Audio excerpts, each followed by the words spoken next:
खबर बता रहे हैं आपको हिमाचल प्रदेश की मंडी से जो आ रही है, जहां पर की लोकसभा उपचुनाव में शुरुआती रुझान में पूर्व मुख्यमंत्री वीरभद्र सिंह की पत्नी प्रतिभा सिंह इस वक्त आगे चल रही। मंडी चुनाव पर पिछले 2 चुनावों से बीजेपी का कब्जा रहा है, हालांकि ये अभी शुरुआत भर है। अनंत, बिल्कुल, इसमें आपको बता दें कि बीजेपी के रामस्वरूप शर्मा ने यह सीट पिछली दफा लगभग 43% वोट्स के मार्जिन से जीती थी और इस बार ये जो शुरुआती बढ़त दिख रही है कि कांग्रेस की तरफ दिख रही है। जैसे कि हमारे सहयोगी अमित ने बताया था कि पिछले दो बार से ये सीट बीजेपी के पास थी। हिमाचल प्रदेश के अंदर मंडी की लोकसभा सीट अपने आप में बेहद अहम इसलिए 2 वजहों से हो जाती है। पहली वजह ये कि पिछली 2 बार से लगातार बीजेपी के पास रही है और दूसरी वजह ये कि रामस्वरूप शर्मा ने जो ये पिछली दफा 2019 में सीट जीती, वो एक बड़े सीट मार्जिन से जीती थी, लगभग 43.1% वोट के मार्जिन से ये सीट जीती गई थी। और सीधी जो टक्कर है वो बीजेपी और कांग्रेस के बीच है। ऐसे में देखना बेहद अहम होगा, क्योंकि अनंत, अक्सर ऐसा होता है कि उपचुनाव का असर भले बड़ा प्रभावी न हो, लेकिन कहीं ना कहीं वो आने वाले चुनावों की दशा और दिशा तय कर देता है। कम से कम संदेश देता है कि लोगों का जो रुझान है, लोगों के बीच में जो सोच है। और अगर आप विधानसभा उपचुनाव की बात करें, लोकसभा उपचुनाव की बात करें, दोनों में बाइफर्केशन करके देखना होगा हमें। विधानसभा उपचुनाव ज्यादातर जो राज्य सरकार की परफॉर्मेंस होती है या राज्य सरकार की जो चुनाव चिन्ह होता है, जो पार्टी होती है, उसके ऊपर निर्भर करता है। लेकिन लोकसभा उपचुनाव की अगर आप बात करते हैं तो सीधा ये पार्टी के राष्ट्रीय जो कमांड है उसको परीक्षित करता है कि उसका संदेश लोगों के बीच में क्या है। बिल्कुल, चलिए रुक करते हैं। एक और बड़ी खबर आ रही है। बिहार में 2 सीटों पर हुए उपचुनाव के परिणाम से पहले लालू यादव ने बड़ा बयान दिया। लालू यादव ने कहा कि दोनों सीटों पर आरजेडी की जीत होगी, चुनावी नतीजों में किसी तरह की कोई गड़बड़ी ना हो, इसके लिए तेजस्वी यादव दरभंगा में मौजूद हैं। और जगदानंद सिंह को मुंगेर भेजा गया तो बहुत कॉन्फिडेंट दिखाई दे रहे हैं अनंत लालू प्रसाद यादव। और कुशेश्वर स्थान और तारापुर सीट पर अगर हार होती है तो ये समझा जाएगा कि जो लालू की लहर है बिहार की राजनीति में वो खत्म ही है, समझिए।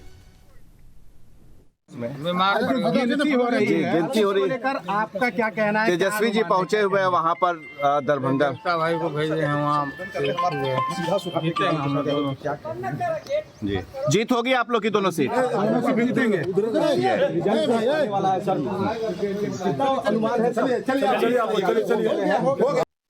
और वहीं आरजेडी नेता तेजस्वी यादव ने क्या कुछ कहा है, आइए आपको भी फटाफट सुना देते हैं। रिजल्ट में आप देखिएगा कि भारी मतों से हम लोग जीतेंगे, लेकिन प्रशासन या कुछ लोग अगर कुछ गड़बड़ी करेंगे तो हम यही हैं, इसलिए हम दरभंगा आए हैं और हमारी नज़र हर एक लोगों पर है। तो कोई भी गड़बड़ी होगी इस बार, धांधली, गड़बड़ी और जनादेश का हरण और चोरी जनादेश की हम एकदम नहीं होने देंगे।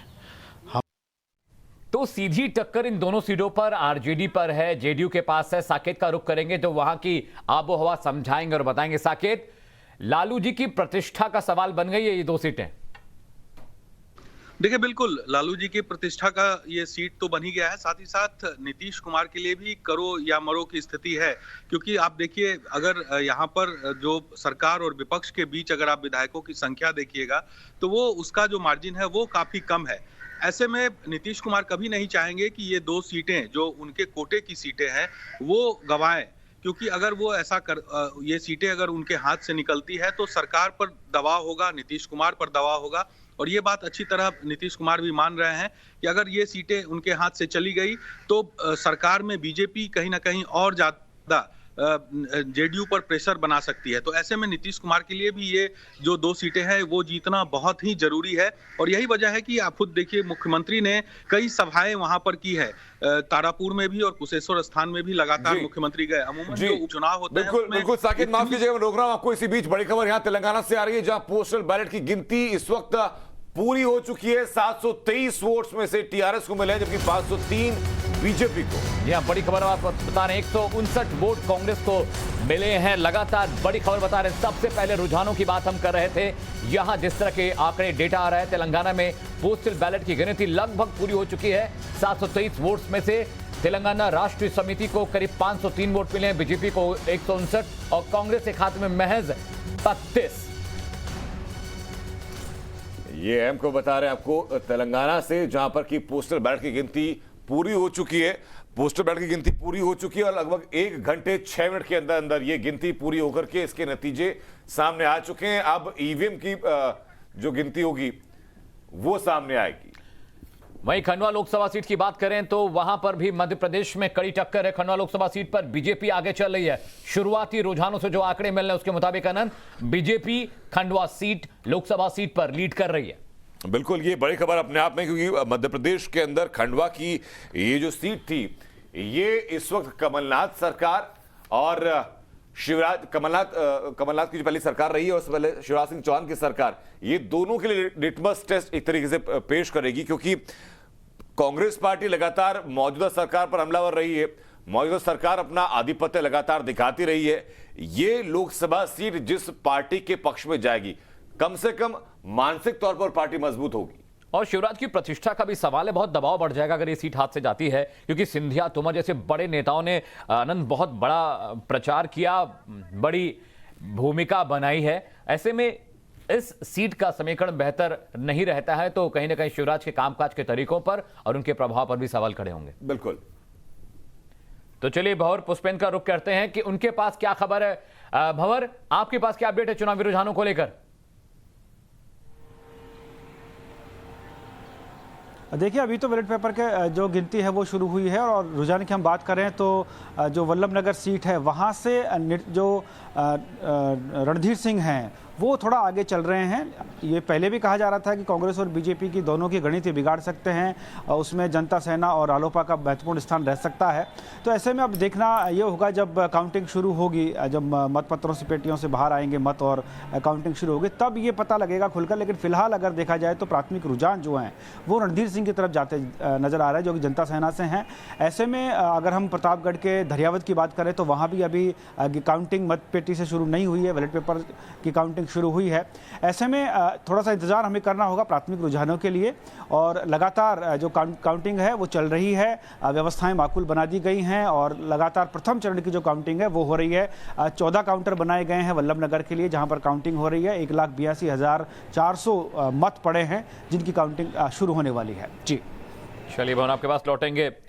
अनंत, अगली बड़ी खबर क्या आ रही है? अगली बड़ी खबर मंडी से, जहां कांग्रेस की प्रतिभा सिंह इस वक्त पीछे हुई हैं, बीजेपी के खुशहाल ठाकुर आगे हुए हैं।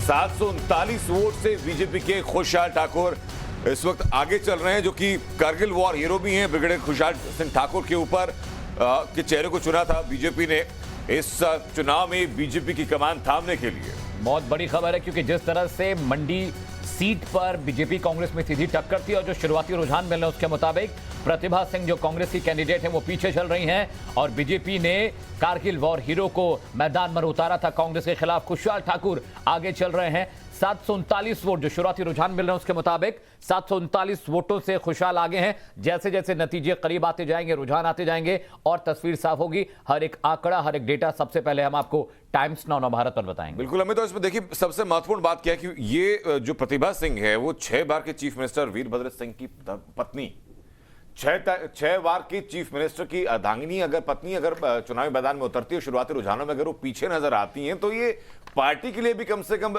व्यक्तिगत तौर पर एक बड़ा संदेश जाता है। और खास में लगातार हमारे साथ बने हुए शहजाद पूनावाला हमारे साथ हैं और प्रेम कुमार हमारे साथ हैं। प्रेम कुमार जी, मंडी सीट के बारे में मैं जानना चाहूंगा कि प्रतिभा सिंह का पीछे शुरुआती रुझान में पिछड़ना क्या संदेश देता है? देखिए अनंत जी, ये सीट जो इसलिए महत्वपूर्ण है कांग्रेस के लिए। अगर ये कांग्रेस ये सीट जीतती है, अभी पिछड़ रही है, थोड़ी देर पहले आगे भी थी, और बीजेपी अगर ये सीट हारती है, देखिए जेपी नड्डा जी का प्रदेश है, बीजेपी शासित राज्य है, तो यहाँ पर इस हिसाब से इस सीट का महत्व है। ये प्रत्याशी के हिसाब से मैं महत्व नहीं मानता। प्रत्याशी, ये सीट लोकसभा की ऐसी है जहाँ की बीजेपी को जीतना ही चाहिए, क्योंकि डबल इंजन की सरकार है, लोकसभा का चुनाव है, ये सीट उनको रिटेन करनी चाहिए। लेकिन कांग्रेस अगर छीनती है तो ये बड़ी बात होगी, अगर नहीं छीन पाती है तो ये कोई बड़ी बात नहीं होगी। अब शहजाद पूनावाला हमारे साथ हैं, राजनीतिक एक्सपर्ट हैं और बहुत करीब से राजनीति को समझते भी हैं प्रदेशों की। शहजाद, अभी कुछ देर पहले आनंद ने एक सवाल पूछा था, 1 घंटे पहले, आधे घंटे पहले, कि उपचुनावों का नतीजा कैसा निकलता है उसके हिसाब से आप केंद्र सरकार के कामकाज के तरीके को नाप और तौल नहीं सकते। मंडी सीट पर जिस तरह के रुझान आ रहे हैं, आपको क्या लगता है किस तरह का समीकरण आगे रहने वाला है? फिलहाल बीजेपी के कैंडिडेट आगे तो चल ही रहे हैं। देखिए, ये सहूलियतवादी विश्लेषण नहीं होना चाहिए कि अगर मैं जीतूं तब तो ठीक है, फिर तो मतलब मेरी लहर है, और अगर सामने वाला जीत जाए तो फिर उसके बाद कह देना कि ये तो बस एक लोकल समीकरण है। ऐसा नहीं होना चाहिए एनालिसिस। मुझे लगता है कि वीरभद्र सिंह जो एक इतनी बड़ी शख्सियत थे हिमाचल प्रदेश के, अगर उनके गुजर जाने के बाद उनकी वाइफ अगर वो सीट को रिटेन करने पे मुश्किल हो रही है या उनको जीतने में मुश्किल हो रही है, तो मुझे लगता है कहीं ना कहीं ये बात दिखाता है कि कांग्रेस पार्टी की हिमाचल प्रदेश में हालत खस्ता है, क्योंकि उनके पास वहां पर फिर कौन सा लीडर बचा है। आनंद शर्मा तो G23 में है और हिमाचल प्रदेश में एक ही उनके पास एक बड़ा लीडर था वीरभद्र सिंह। अगर उसका भी परिवार कांग्रेस पार्टी को जीत नहीं दिलवा पा रहा है तो कांग्रेस पार्टी के पास हिमाचल प्रदेश में विकल्प क्या है? प्रेम भाई 6 बार के मुख्यमंत्री हैं वीरभद्र सिंह हैं, उनकी धर्मपत्नी हैं, और शुरुआती रुझानों में अगर पीछे चलने लगे तो ये क्या कांग्रेस की जमीनी हकीकत को बताता और समझाता नहीं है क्या? देखिए, मैं तो इसे इसलिए नहीं फाइनल मान रहा हूँ कि अभी थोड़ी देर पहले मैं देख रहा था कि प्रतिभा सिंह आगे थी और अभी वो पीछे है, इसलिए हम तुरंत कंक्लूसिव होना नहीं चाहते कि प्रतिभा सिंह पीछे ही रहने वाली है। हमें तो यकीन है कि ये चीज सीट बदलेगी, क्योंकि नहीं, हम लोग से अभी तो सर हम लोग संभावनाओं पर बात कर रहे हैं ना कि अगर ऐसा होता तो क्या होगा, अगर ऐसा होता तो क्या होगा। अभी आपने विश्लेषण दिया था कि भाई अगर इन इतने राज्यों में अगर विधानसभा सीटें घट जाती हैं बीजेपी के लिए तो सीधा केंद्र सरकार के ऊपर सवाल निशान उठेंगे। वैसी संभावना यहाँ पर भी है ना सर, और संभावनाओं की फिलहाल तो वजह भी है। बिल्कुल बिल्कुल, मैं कह रहा हूँ कि ये डबल इंजन की सरकार में एक ऐसी सीट पर चुनाव है जो लोकसभा की सीट है। इसे तो हर हाल में बीजेपी को जीतना ही चाहिए, जीतना चाहिए। लेकिन सर जो शहजाद ने सवाल किया कि 6 बार के चीफ मिनिस्टर के परिवार से कोई व्यक्ति खड़ा होता है, अगर वो पीछे हो जाता है लोकसभा उपचुनाव में, तो क्या कांग्रेस के लिए भी सीधा संदेश नहीं होगा कि प्रदेश के अंदर जड़ें आपकी कहां पहुंच चुकी हैं? देखिए, कांग्रेस तो लगातार संदेश मिल रही है, ऐसा नहीं है कि संदेश नहीं मिल रहा है कांग्रेस को, लेकिन आज तो बीजेपी को संदेश लेने की जरूरत है। आप देखिए, आप चुनाव नतीजे जब उपचुनाव के पूरे आएंगे तो आपको समझ में आएगा बीजेपी को क्या संदेश लेना चाहिए। हर जगह से आपको ये खबर मिलने वाली है, तो अभी परवान चढ़ने दीजिए, नतीजे आने दीजिए, ये मैं कहना चाहता हूँ। संदेश तो बीजेपी को लेना है, 5 राज्यों में चुनाव है। प्रेम भाई मैं आपके पास आता हूं, एक बड़ी खबर आ रही है, उसका रुख कर लेते हैं। दादर नगर हवेली से बड़ी खबर यह है कि शिवसेना के कैंडिडेट आगे चल रहे हैं और बीजेपी के कैंडिडेट गावित महेश भाई से DK मोहन भाई आगे हैं। अनंत, वहां भी तस्वीर थोड़ी थोड़ी बदल रही है। बिल्कुल, देखिए, क्योंकि पिछली बार जो इस लोकसभा सीट पर विजय हुई थी वो एक इंडिपेंडेंट कैंडिडेट की हुई, और इस बार यहाँ पर बीजेपी और शिवसेना के बीच में टक्कर होती हुई दिखाई पड़ रही है। इसमें कि शिवसेना फिलहाल लीड करती हुई दिखाई दे रही है और गावित महेश भाई जो कि बीजेपी के कैंडिडेट थे वो पीछे होते हुए नजर आ रहे हैं। शहजाद, दादर नगर हवेली का जो चुनावी समीकरण थोड़ा डिफरेंट है, वहां पे शिवसेना भी मौजूद स्थिति में है, बीजेपी ने भी वहां ठीक ठाक काम किया है। वहां का जो समीकरण आप कैसे देखते हैं, कैसे समझते हैं? नहीं, जो वहाँ के सांसद थे वो कई बार के सांसद रहे और उनका परिवार शिवसेना में शामिल हुआ है। एक दिलचस्प बात यह है कि वहाँ पर शिवसेना और कांग्रेस दोनों एक दूसरे के खिलाफ इस सीट पर लड़ रहे हैं। वैसे तो उनका गठबंधन है महाराष्ट्र में, पर यूनियन टेरिटरी में उनका गठबंधन नहीं बना, तो एक दूसरे के खिलाफ लड़ रहे हैं। और मुझे लगता है कि निश्चित रूप से जो सर्कमस्टांसेस में इस सांसद की मौत हुई थी उसके बाद उनके लिए एक सेंटिमेंट तो वहाँ के लोगों का बिल्कुल रहेगा उनके परिवार के साथ। तो अगर ये शिवसेना में गए हैं उनका परिवार, तो और शिवसेना इस सीट को रिटेन करती है, परिवार रिटेन करता है, तो इसमें कोई मुझे नहीं लगता बड़ी बात है। परंतु जो आप मंडी की सीट की बात कर रहे थे, प्रेम भाई को आप बता दीजिए, शायद हिमाचल के बारे में ज्यादा जानते नहीं है।